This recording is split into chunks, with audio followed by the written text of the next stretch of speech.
Good evening, class. I just wanted to go over a few examples on the whiteboard here. And these are things that I think people tend to have a problem with. Okay, so as I put these up, try to write the chemical name from the formula. Okay, so the first one up here, I'm going to say is H2S. Okay, and then, oh, that is mirror mode. Let me see what it looks like when I record it. I'll just go with it for now. It's H2S. Hopefully it's not backwards on your camera, and mine is mirror mode. And then we're going to try H2SO4. Okay. So you might be wondering to yourself, all right, so I got H2S, I got H2S4. So they both have two hydrogens. And because they have hydrogens, and I'm gonna write AQ here just to make sure that you know that I'm talking about the acid and not the ionic compound that would follow ionic naming rules. When it's AQ, it's an acid. Name it with acid rules. If it's an L, S, or G, liquid, solid, or gas, you would name it with normal rules.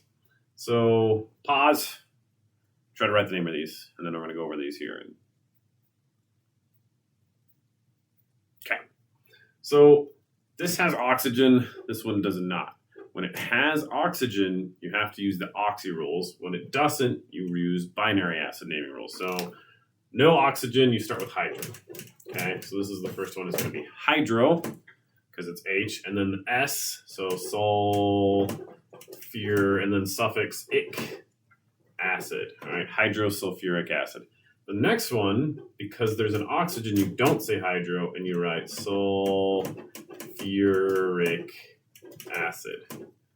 These are two common names that people get wrong all the time because they're like, well, the sulfuric acid is, and this is a strong acid. This is one of the 6 strong acids, the 6 conventional strong acids. And this is a weak acid. It's just like H2O, but it's H2S. Okay. And they're both acids. They both have hydrogen and sulfur. It's just when you add oxygen on there, you change the properties completely. Okay. So you got to name them differently. So this is hydrosulfuric acid and sulfuric acid. All right. Make sure you don't mistake the rules for those. Okay. Now I'm going to put another one on here, and it's going to be MnO4. All right. And actually, if there's a negative charge in here, this is permanganate. It's a common polyatomic. Actually, no, I'm going to make this MnO2 to avoid you getting confused later on. If it's MnO4 minus, it's permanganate. That's a common polyatomic anion, and I don't want you to think that's what we're looking at. All right. So I got manganese and oxygen. Manganese is in the D block. It's the transition metal, so you have to use a Roman numeral. And a lot of people get Mn confused with Mg. So I'm going to write MgO here, and this is MnO2. All right, so if it's MnO2, it's going to be manganese. Oh, wait, I should give you a chance to pause. Okay, manganese. It's AN, manganese. And then this oxygen, there's 2 of them, and there's oxygen has a 2 negative charge. All right, it always has a 2 negative charge on the oxygen.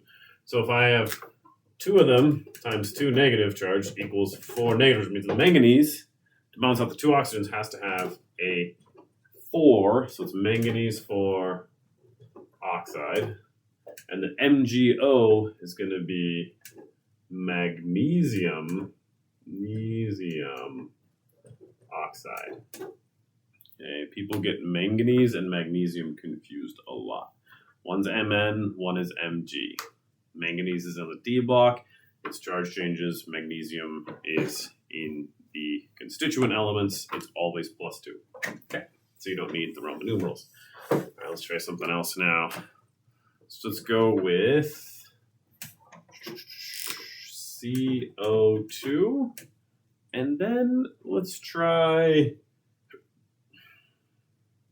CO, and then I want to do CH4. Okay, so these are covalent bonds, covalent molecules. So CO2, you probably know this one, carbon dioxide, CO, carbon monoxide, and CH4, I want you to think about it for a second. I'd give you the first 2 because they're so easy that nobody should get those wrong. But the last one, CH4, I'll give you 3 seconds to pause to think about it for a second. Okay. A lot of times you'll say methane. And methane is a proper name for CH4. Okay, it is a common, because it's the organic molecule. When you have carbon, you can use meth, eth, prop, the organic naming rules that we're not going to cover in this class. Okay, we're not going to do them because it's just totally unnecessary for this part of it. This is inorganic chemistry. Okay, so you're probably like, well, carbon, right? Because that's carbon, that's carbon, that's carbon. And you're not wrong. That's carbon, carbon, carbon. And then there's 4 of them, so tetra, and then there's an H, hydride. And this is a proper name for CH4. You can call it carbon tetrahydride or methane. Notice hydrogen in here is hydride. It's named second. It's kind of odd because you don't really think about hydrogen having, a covalent bond, but it totally does. Okay. And if hydrogen combines with a metal, so while I'm on this, let's do NaH. All right, I'm going to have you guys think about NaH for a second. Okay, pause if you want to go for the name. Haven't done it yet. Na is sodium. And H is going to be hydride. Okay, which is very different than if I say HCl and I write an L there to say it's a liquid. This is going to be hydrogen chloride. Okay, so hydrogen can be at the end or at the beginning, so you have to be kind of careful with it. And one more I want to cover today is NH3. Okay, and I'll let you think about names for a second. And you can pause if you want to guess while names on a piece of paper in front of you. Okay. You might be like, well, that's nitrogen. And there's 3 hydrogens, so trihydrate. And you're not wrong if you say that. That is the IUPAC nomenclature rules, but it's usually called, and nobody ever calls it nitrogen trihydrate, we call it ammonia. And it is it's on the common polyatomic ion tables, and it's the only one that's not an ion. So it's not on all of them. If it's on there, it's usually in a separate category because actually NH4 plus